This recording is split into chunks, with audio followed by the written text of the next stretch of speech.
یہ ایک ارطغرل ایک ترک قبیلے میں سے تھا اور ایک ترک سردار کا نام تھا. اصل میں کیا تھا یہ، اس کی حقیقت میں آپ کو بتا دوں، شاید 5-10 منٹ میں آپ سمجھ لیں گے. دیکھیے اصل میں ایسا تھا، یہ تقریباً 1170-80 کے دشک کی آس پاس کی بات ہے کہ جس وقت عباسیوں کا دبدبا اور دور ختم ہو رہا تھا اور اس وقت ایوبیوں کا بھی دبدبا اور دور ان کا ختم ہو رہا تھا، وہ کمزور پڑ رہے تھے. اس وقت دنیا میں ایک ہی سلطنت تھی جو مسلمانوں کے پاس مضبوط تھی، وہ سلجوقیوں کی سلطنت تھی. سلجوقی سلطنت ایک مسلمانوں کی قیام گاہ، پناہ گاہ بس وہی تھی. باقی مسلمان جگہ جگہ قبیلوں میں بٹ چکے تھے، جگہ جگہ قبیلوں میں بٹ گئے تھے، الگ الگ قبیلے ہو گئے تھے، بٹ گئی تھی ریاستیں ان کی. بس ایک سلجوقی سلطنت مضبوط تھی، وہ بھی صلیبیوں اور منگولوں کے درمیان پھنسی ہوئی تھی. یعنی صلیبیوں اور منگولوں کے نشانے پر تھی سلجوقی سلطنت بھی، جس کا سلطان علاء الدین، جس کا سلجوقی سلطنت کا روح روا بچا ہوا تھا، لے دے کے ایک سلطنت بچی تھی. اس وقت مسلمان اپنی تنزلی کی طرف جا رہے تھے، یعنی سلطنتیں ٹوٹ گئی تھی، قبیلوں میں بٹ گئے تھے. تو ترکی میں آج وہ علاقہ ترکی میں ہے، اس وقت ایک قبیلہ تھا ترکوں کا. اصل میں ترک اسے خطے کے لوگ جو بستے تھے ادھر، وہ سب لوگ اپنے آپ کو ترک کہلاتے تھے. بیگ بھی یہ ترک لوگ لگاتے تھے اپنے نام کے آگے، یا خان یہ بھی اپنے نام کے آگے یہ ترک لوگ اس دور میں لگاتے تھے. اور ان کی لڑکیاں خانم لگاتی تھیں، اور بیگ مرد لگاتے تھے، بی جو تھی وہ ان کی لڑکیاں لگاتی تھیں. سردار کے معنی کا لفظ، خان کے معنی بھی سردار اور محافظ کے آتے ہیں، اور بیگ کے معنی بھی سردار و بادشاہ کے آتے ہیں. بہرحال تو اس وقت میں ایک قبیلہ تھا جس کا نام تھا کائی قبیلہ. اس کا ایک سردار ہوا کرتا تھا جس کا نام سلیمان شاہ تھا. بہت بڑا عادل شخص تھا یہ، اللہ کا بہت بڑا، اللہ سے ڈرنے والا، اللہ کے احکام کو زمین پر نافذ کرنے والا، عدل و انصاف والا، خدا سے ڈرنے والا اور لوگوں کا سچا ساتھی تھا سلیمان شاہ، اور کتاب و سنت کے مطابق زندگی گزارنے والا تھا. یہی قبیلہ آگے بڑھ کر دنیا کی تقدیر بدلنے والا ہے، کسے پتا تھا. اسی قبیلے کے اندر یہ پروان چڑھتا رہا، ہلکی پھلکی ہجرتیں بھی ہوئیں اس قبیلے کی، لیکن سلیمان شاہ کی مخالفتیں بھی بہت کی اور بہت مصیبتوں کا سامنا بھی کرنا پڑا، لیکن وہ شخص مرد مجاہد کی طرح کھڑا رہا. اپنے قبیلے کو حلال کمانا اور حلال کھانا اس نے سکھایا، اور جن کی روزیوں میں حلال آ جاتا نا، ان کی نسلیں دنیا میں ایک نئی تاریخ رقم کرتی ہیں. اپنے انتقال کے موقع پر بھی جب دیکھا گیا نا تو چند ہتھیار ہی تھے اس کے جو اس کے ورثے میں تھے، باقی اس کے ورثے میں کچھ نہ بچا تھا. اس کے بعد کسی دریا میں اس کی ڈوب کر انتقال ہو گیا، اور اس نے اپنے کئی بیٹے چھوڑے تھے. اس میں اس کا ایک بیٹا تھا جس کا نام تھا ارطغرل غازی. بہت نیک شخص تھا یہ ارطغرل جس کا نام تھا. آج بھی ترکی میں ارطغرل کی قبر باضابطہ طور سے بنی ہوئی ہے، اور بہت سی وہ ان کی تبرکات اور وہ تاریخی باتیں لکھی ہوئی ہیں وہاں پر باضابطہ طور سے. ترکی نے اس کو محفوظ کر کے رکھا ہے. ارطغرل جب یہ بڑا ہوا تو بڑا ہونے کے بعد میں اس نے اپنے باپ کے نقش قدم پر چلا، اور باپ کے نقش قدم پر چلنے کے بعد اس نے بھی حق اور انصاف کو بلند کیا. پھر اس کی بہت مخالفتیں ہوئیں، لیکن یہ کسی کی بھی مخالفت کو اس نے پیچھے مڑ کے نہیں دیکھا، آگے بڑھتا چلا گیا. اور اللہ کی زمینوں پر عدل و انصاف کو بڑھتا چلا گیا. پھر یہ ہجرت کر کے بازنطینی کی سرزمینوں پر، جہاں پر صلیبیوں کی کہہ لیجئے گا قیام گاہیں تھیں اور ان کی سرحد تھی، وہاں پر یہ اپنے قبیلے کو جو ہے منتقل کرنے کے لیے لے کر چلا. اس نے پرچم، قرآن کے پرچم کو آگے رکھا تھا اپنی زندگی میں.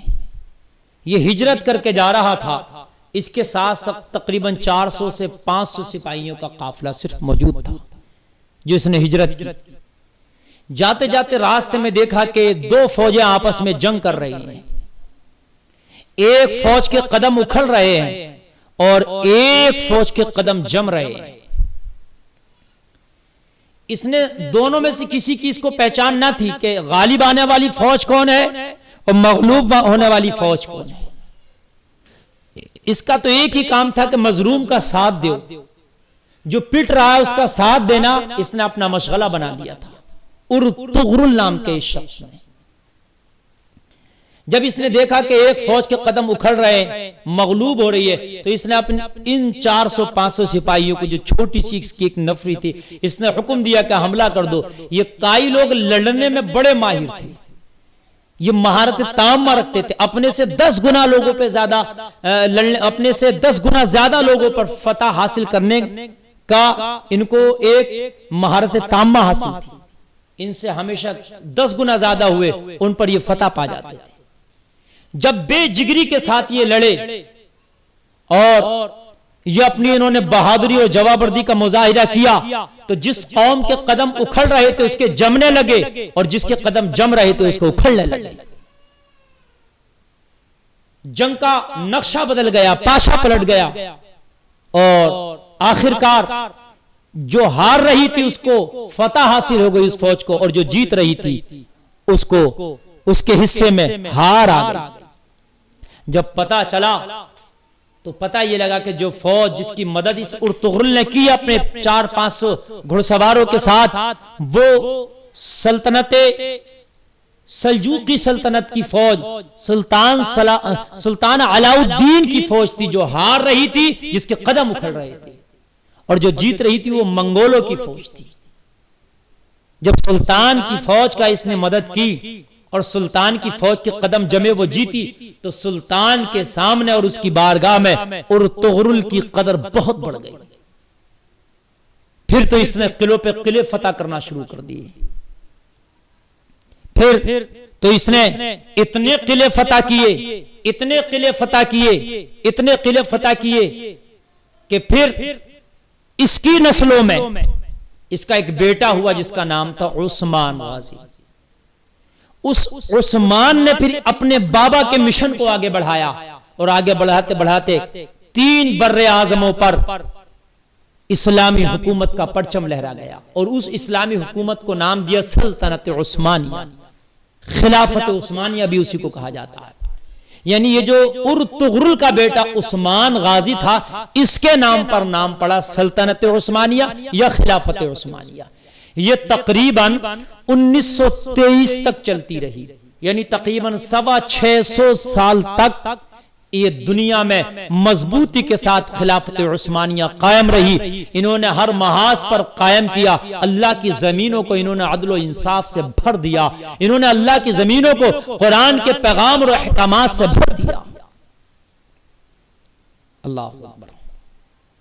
اور آج بھی مصر کے میوزیم میں جا کر کے دیکھو، وہ کلہاڑا ایک شخص تھا جس کا نام تھا ارطغد غازی، جو اس کے ساتھ لڑتا تھا، ارطغرل کے ساتھ جو لڑا، وہ تقریباً 125 سال کی انہوں نے عمر پائی. بہت نیک تھے بھی، بہت نیک، ولی صفت شخص، بہت بہادر ترکوں میں ان کا شمار ہوتا.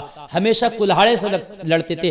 آج بھی ترکی کے میوزیم میں وہ کلہاڑا ان کا موجود ہے، اور اس پر کائی کی مہر لگی ہوئی ہے. کائی کی مہر، وہ آئی پھر وائی پھر آئی، اس طریقے سے ڈبل آئی بیچ میں وائی، اس طریقے سے ان کی ایک مہر، نشان و شناخت ہے ان کے قبیلے میں. تو یہ ارطغرل غازی کا جو سپاہی تھا، ارطغرل غازی جو کلہاڑے سے لڑتا تھا، یہ سلیمان شاہ کے ساتھ بھی لڑا، ارطغرل غازی کے ساتھ بھی لڑا۔ ارطغرل غازی نے تقریباً 90 سال کی عمر پائی، 90 سال تک لڑتا رہا۔ اور یہ جو ارطغرل غازی کا سپاہی تھا، ارطغرل غازی جس کو جو ہے تاریخوں میں نور گل کے نام سے بھی یاد کیا گیا، تو یہ 125 تھا، عثمان غازی کے ساتھ بھی یہ لڑا۔ اللہ اکبر۔ اور پھر انہی کی نسلوں میں آگے بڑھ کر ایک شخص پیدا ہوا اسی ارطغرل غازی کی نسلوں میں، جس کا نام تھا محمد خان ثانی، جس نے قسطنطنیہ کو فتح کیا تھا۔ قسطنطنیہ کو فتح کرنے والا بھی اسی ارطغرل کی نسل میں تھا، جس کے بارے میں اللہ کے رسول نے فرمایا تھا جو قسطنطنیہ جو جماعت فتح کرے گی بے حساب و کتاب کی جنت میں جائے گی۔ ان لوگوں نے اپنی پرمپراؤں کو اور انہوں نے اپنی تاریخ کو اور انہوں نے اپنے مذہب کو مضبوطی کے ساتھ پکڑا، تو اللہ نے ایسی ان کو کامیابی دی، ایسی کامیابی دی کہ 3 بر اعظموں پر ان کی حکومت تھی، سلطنت عثمانیہ چلتی تھی، یورپ، ایشیا اور افریقہ۔ جب 1923 کے بعد اس پہ بین لگا اور جب یہ ٹوٹی تو اس سے ٹوٹ کر 40 ملک نکلے۔ حجاز مقدس پر بھی انہی کی حکومت تھی۔ حرمین شریفین کی میزبانی بھی یہی کرتے تھے، اور بڑے مؤدب لوگ تھے۔ یہ ٹناٹن سنی لوگ تھے، کٹر سنی لوگ، نبی کے سچے عاشق۔ آج بھی خانہ کعبہ کے غلاف کو پکڑ کے رو رو کے دعائیں کرتے ہیں، مولا وہ میزبانی ہمیں پھر عطا کر دے جو 1923 تک ہمارے ہاتھوں میں تھی، ہم سے کیا خطا ہو گئی کہ وہ میزبانی تو نے ہم سے واپس لے لی، مولا وہ میزبانی ایک بار سے پھر ہمیں عطا کر دے۔ آج بھی ترکی کے لوگ آتے ہیں، ان کے جتھے غلاف کعبہ کو پکڑ پکڑ کے دعائیں کرتے ہیں، رو رو کے دعائیں کرتے ہیں، یا اللہ آج پھر ہمیں حرمین شریفین کی میزبانی عطا کر دے۔ اسی لیے سعودیہ کے ان کے خلاف ہے آج یہ سعودیہ کے شیخ اور یہ متوع، یہ خلاف ہیں اس لیے کہ یہ پکے عاشق رسول تھے۔ ارے اب تک مدینہ شریف سے ترکی کو ٹرین کی پٹری باضابطہ طور سے بچھی ہوئی ابھی تک موجود ہے، وہ ٹرین چلتی تھی، اس کے انجن پہ لکھا ہوا تھا الصلاۃ والسلام علیک یا رسول اللہ۔ جب نبی کریم صلی اللہ علیہ وسلم کا نام آتا ہے تو اپنے سینے پہ محبت سے ہاتھ رکھ لیتے ہیں ادب کے لیے۔ اللہ میں تو دعا کرتا ہوں ایسے عشاق رسول کے ہاتھوں میں پھر میرا مولا حرمین شریفین کی پھر میزبانی عطا کر دے انہیں، تاکہ یہ لوگوں کے دلوں سے نبی کا عشق چھیننے کی کوشش نہ کریں، پھر جو وہاں کے میزبان ہوں وہ لوگوں کے دلوں میں نبی کا عشق بھرنے کی کوشش کریں۔ اس کا نام بھی حجاز مقدس تھا، لیکن آج اس کو سعودی عربیہ کہا جاتا ہے، اس لیے کہ آل سعود کے نام پر اس کو رکھا گیا۔ اللہ اکبر۔ یہ ان کی ایک مختصر سی تاریخ ہے۔ پھر وہ بین لگا دیا گیا اور آخر میں اس کو جو ہے توڑ دیا گیا، اور 1923 کے بعد ختم ہو گئی۔ تقریباً 650 سال یہ ارطغرل غازی نے جو درخت لگایا تھا اور اس نے خواب دیکھا تھا، اور اس کے پیر و مرشد ابن العربی نے اس خواب کی تعبیر بتائی تھی کہ میں نے بہت بڑا سا درخت دیکھا ہے، اس درخت نے دنیا کو گھیر لیا ہے، تو کہا تھا اس کی تعبیر یہ ہے تیری سلطنت پوری دنیا کو گھیر لے گی، اور تو اللہ کی زمینوں پر اللہ کا نظام قائم کرے گا، اللہ کا عدل و انصاف قائم کرے گا۔ یہ معاملہ ہے۔